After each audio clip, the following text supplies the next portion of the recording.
전능하사 천지를 만드신 하나님 아버지를 내가 믿사오며 그 외아들 우리 주 예수 그리스도를 믿사오니 이는 성령으로 잉태하사 동정녀 마리아에게 나시고 본디오 빌라도에게 고난을 받으사 십자가에 못 박혀 죽으시고 장사한 지 사흘 만에 죽은 자 가운데서 다시 살아나시며 하늘에 오르사 전능하신 하나님 우편에 앉아 계시다가 저리로서 산자와 죽은 자를 심판하러 오시리라.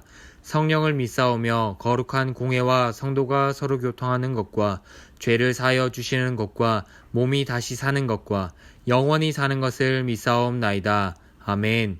학금 친구들, 하하! 한 주간도 건강하게 잘 지냈죠? 우리 지금 이 시간은 하나님 말씀 듣는 시간입니다. 무엇이 필요할까요? 성경책과 공과책 모두 필요하다는 거 우리 친구들 잘 알고 있죠? 혹시 깜빡한 친구들 있다면 지금 얼른 가져와서 자리에 앉아서 성경책과 공과책을 준비한 다음에 예배를 드리도록 합시다. 학금 친구들, 데드포인트라고 하는 말, 4점이라고 하는 말을 들어본 적 있나요?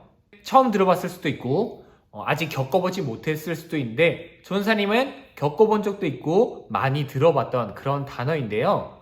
이 4점, 데드포인트라고 하는 이 말은 말 그대로 죽을 것 같은 지점, 딱 나 이제 죽겠다 싶은 그 지점을 바로 4점이라고 합니다. 그렇다면 이 4점은 어떨 때 나타나는 걸까요? 보통 아주 격렬한 운동, 유산소 운동, 달리기 혹은 마라톤을 하는 사람들에게서 자주 나타나는 증상인데요. 열심히 운동을 하다가 정말 더 이상은 안 되겠어 라고 하는 그 지점이 바로 이 데드포인트 4점이라고 한답니다. 이 데드포인트가 왔을 때 어떻게 해야 할까요? 그 지점에서 많은 사람들이 포기하고 정말 죽을 것 같은 두려움에 그만두는 사람들도 많이 있지만 대부분의 사람들은 이 4점만 넘어가면 세컨 윈이라고 하는 새로운 바람이 불어오듯이 다시금 운동을 충분히 해낼 수 있는 그런 상태가 된다고 해요. 이 또한 전사님은 겪어봤습니다. 열심히 전사님이 농구를 좋아하는데 오랜만에 농구를 뛰었다가 정말 죽을 것 같다. 와, 이거 한 번 왔다 갔다 했는데 정말 죽을 것 같다, 못 뛰겠다 라고 생각했는데 그 지점을 돌파하는 순간에 예전처럼 열심히 달릴 수 있었던, 그래서 즐겁게 농구를 했던 그런 경험이 있어요.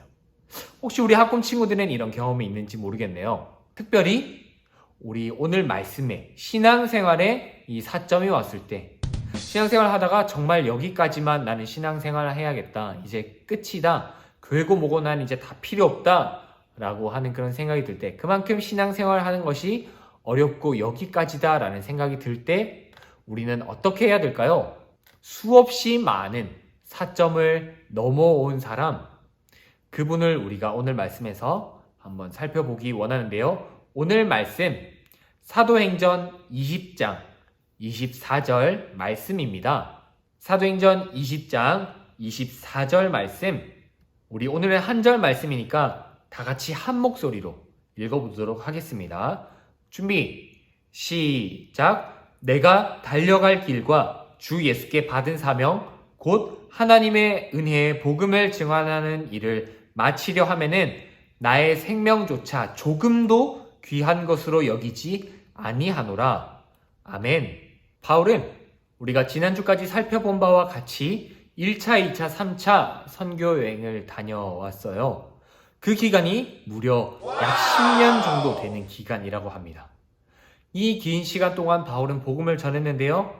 3차 전도 여행이 끝나갈 때쯤 바울은 어떻게 하면 예수님의 그 말씀처럼 땅끝까지 복음을 전할 수 있을까라고 고민하던 그때 한 가지 방법을 떠올리게 됩니다. 로마로 가자. 이 로마는 당시에 거의 지금 미국과 같은, 어쩌면 미국보다 더한 나라라고 할 수도 있겠는데요. 정말로 강한 나라였어요. 모든 길은 로마로 통한다 라고 할 정도로 교통이나 문화, 문명 이런 발전들에 있어서 모든 그 주변 국가들을 휩쓸고 있었던 나라가 바로 로마라는 나라였습니다. 바울은 로마로 향하기 전에 먼저 예루살렘으로 향합니다. 문제는 바울이 예루살렘에 들어갔을 때 수많은 유대인들이 바울을 노리고 있었어요. 그리고 바울이 성전에 이방인을 데려왔다는 이유로 성전을 더럽혔다 이 못된 놈이라고 하는 정죄를 받게 되었고요. 많은 사람들로부터 고소를 당하게 되었어요. 그래서 법정 앞에 서게 되었죠. 수많은 변론을 합니다. 바울은 유대인들 앞에서 자신이 잘못된 일을 한 것이 아니라는 것, 죄를 지은 것이 아니라 복음을 전하는 것이라는 것을 계속해서 변론하고요. 많은 재판관들 앞에서 자신을 변호합니다. 그러다가 결국에 바울은 로마 시민권이라고 하는 것을 사용하게 돼요. 로마 사람만이 가지고 있었던 특권인데요. 이 로마 시민권을 사용하게 되면 로마 사람은 무조건 로마로 가서 재판을 받아야 한다는 그런 법이 있었어요. 바울은 그래서 이 로마 시민권을 사용합니다. 비록 죄수의 신분이고 가서 또 재판을 받아야 하지만 바울은 자신이 계획했던 대로 그리고 하나님이 인도하신 대로 로마로 향하게 됩니다. 그런데 이게 무슨 일인가요? 항해를 하던 중에 배를 타고 이동하던 중에 유라굴로라고 하는 강력한 광풍을 만나게 됩니다. 배가 많이 손상되었고요. 배가 어디로 가야 할지 목표 지점조차 잃게 되었어요. 그렇게 바다를 떠돌게 되었는데 사람들이 생명에 대해서 생명의 위협을 느끼게 되고 불안해하던 그 시점에 바울은 지난 밤에 있었던 이야기를 사람들에게 해주게 됩니다. 여러분들, 밤중에 천사가 저에게 나타나서 말했습니다. 하나님이 저에게 말씀하셨는데 걱정하지 말라고 말씀하셨어요. 로마까지 반드시 갈 거라고 하나님께서 말씀하셨습니다. 라고 하면서 주변 사람들을 안심시켰어요. 바울의 말처럼 바울과 그 죄수 일행들은 감사하게도 멜리데라고 하는 섬에 도착하게 됩니다. 거기서 수없이 많은 기적들이 있었고 특별히 섬의 지도자였던 보블리오라고 하는 사람의 아버지를 치료해 준 것과 기도로서 치료해 준 것과 섬에 있는 많은 사람들이 바울의 기도로부터 하나님의 기도 응답으로 낫게 된 기적을 경험하고 나서 섬 사람들로부터 많은 도움을 받았고요.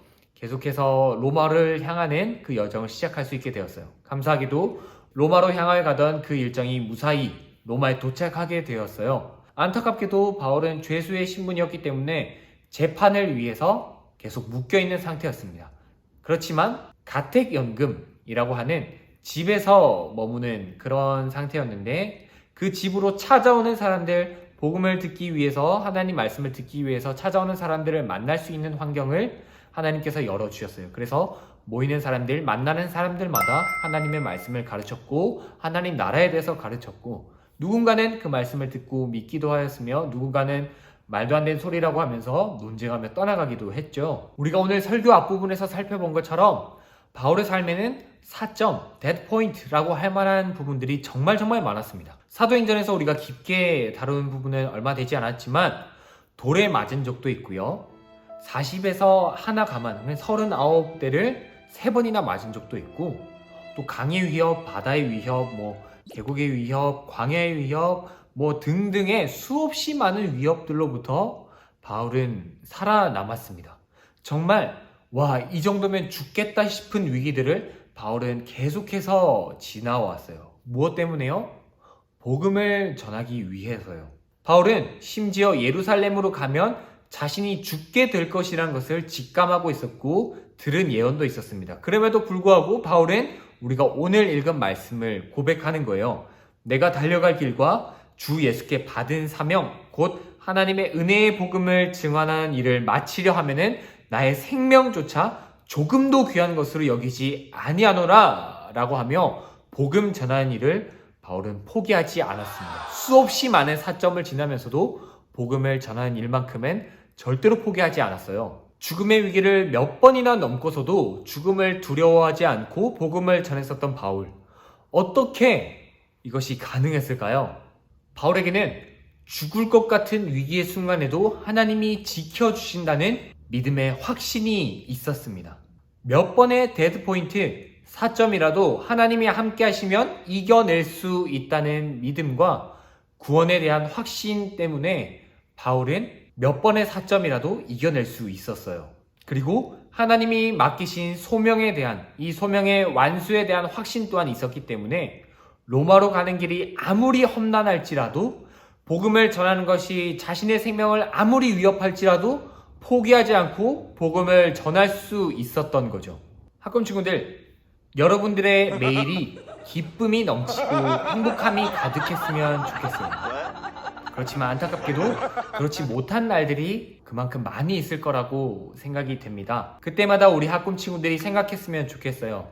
바울과 함께 하셨던 하나님, 죽음의 순간을 몇 번이나 넘길 때까지 하나님께서 함께 하시고 지켜주셨던 그 하나님, 그 하나님이 오늘도 나와 함께 하신다는 것, 내가 믿는 그 하나님은 바울이 믿는 하나님과 동일하기 때문에 오늘도 나와 함께 하시는 하나님이라는 것을 절대 잊지 않았으면 좋겠습니다.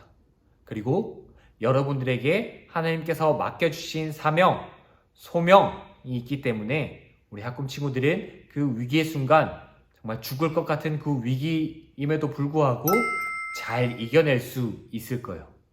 그래서 우리 학금 친구들 어떤 상황에 처해 있더라도, 여러분들이 지금 상황이 어떤지 전사님이 세세히 알 수 없지만 그 어떤 상황이라도 하나님은 우리 학금 친구들을 여전히 사랑하고 계시고요, 여전히 거기서 함께하고 계신다는 것 절대 잊지 말고, 죽음을 두려워하지 않았던 바울처럼 하나님 말씀을 정말 잘 지키고 실천하고 신앙생활도 잘 해내는 우리 모든 학금 친구들 될 수 있기를 주님의 이름으로 간절히 소망합니다. 아멘. 이 시간 우리 함께 말씀을 기억하며 결단하며 기도하겠습니다. 사랑의 주님, 참 죽을 것 같은 너무나도 힘든 순간들이 우리에게 많이 있습니다. 그리고 앞으로 우리에게 다가올 그런 데드포인트들이 너무나 많이 있을 것 같아서 두려움 속에 있는 친구들도 있을 것입니다. 그럼에도 불구하고 그 어려운 상황 가운데서 몇 번이고 바울을 살리셨던 하나님, 그리고 바울과 함께 하셨고 바울에게 사명과 소명을 허락하신 하나님, 그 하나님이 오늘도 나와 함께 하시고 동일한 하나님이심을 내가 믿습니다. 하나님을 의지하며 하나님 말씀에 더욱더 의지하고 하나님만 더욱더 사랑하며 하나님이 나와 함께 계신다는 것으로 용기를 얻고 힘을 내어 살아갈 수 있는 우리 모든 학금 친구들 될 수 있도록 도와주시옵소서. 이번 한 주 정말 주님께서 함께 하심으로 담대히 복음 전하는 삶을 사는 우리 모든 학금 친구들 될 수 있도록 주님 축복하여 주시옵소서. 감사합니다. 이 모든 말씀 살아계신 우리 구주 예수 그리스도의 이름으로 기도드립니다. 아멘. 하늘에 계신 우리 아버지여, 이름이 거룩히 여김을 받으시오며 나라의 임하옵시며 뜻이 하늘에서 이룬 것 같이 땅에서도 이루어지이다. 오늘날 우리에게 일용할 양식을 주옵시고 우리가 우리에게 죄 지은 자를 사하여 준 것 같이 우리 죄를 사하여 주옵시고 우리를 시험에 들게 하지 마옵시고 다만 악에서 구하옵소서. 대개 나라와 권세와 영광이 아버지께 영원히 있사옵나이다. 아멘. 학금 친구들, 오늘은 공과 분명히 있습니다. 지난주에 했던 공과를 꼭 잘 체크해 주시고요. 중 공과도 있다는 것 잊지 말고 모두 많이 참여했으면 좋겠습니다. 그러면 우리 학금 친구들 다음 주에 만나는 그 시간까지 모두 하바